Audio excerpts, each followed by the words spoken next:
जय माँ मंगला माँ। चलतु चैत्र मंगलवार आम कलोनी रे थिबा माँ मंगलांकर मंदिर आपण मानकु बुले आनिबी आ माँकर दर्शन मध्य करेबी।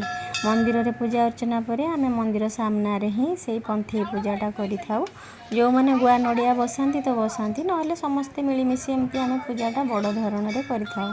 आ माँ को नूतन वस्त्र हलदी चंदन पुष्प धूप दीप झुणा माध्यम रे आवाहन करथाउ। देखंतु केते सुंदर देखा जाउछंती माँ आ सुंदर भावमयी परिवेश सुगंध भरा परिवेश भितरे मन आत्मा पूरा आत्महरा होई उठे। बहुत सुंदर अनुभव हुए से समयटी। आउटी समस्तंक सहयोग रे केमती पणा पई प्रस्तुति चली सेपटे माँ कर व्रत बई पठन चली।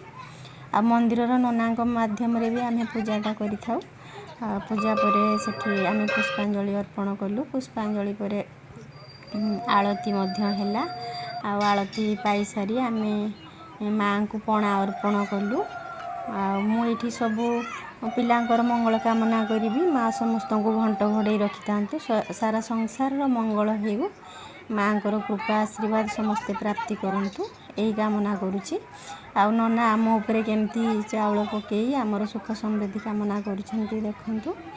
तापरे आमे पणा पाई घर को फेरिलु। जय माँ मंगला माँ।